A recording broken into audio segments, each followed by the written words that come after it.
Ceramics for me has become a therapeutic process. It's sort of therapy for me. When I first started ceramics, I didn't really see it as that in the beginning, but as I started to make more art and, put my struggles, being able to paint them, throw them in a cup or anything like that, I was able to get something that was stuck in my system, let it all out there. And I think that's what art is all about. Even if you're coming from other facets of other kind of artistic fields, painter, illustrator, designer, you can make something utilizing those skills in ceramics.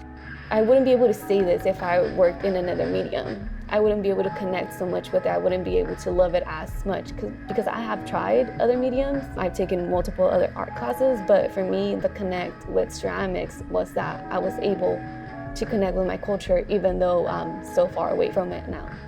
I think for me, it's what we have access to, kind of unmatched by other institutions. We have a glaze room that's equipped with resources that other four-year institutions just don't have. A lot of students come here to kind of get away from the stress they're having in their own personal lives.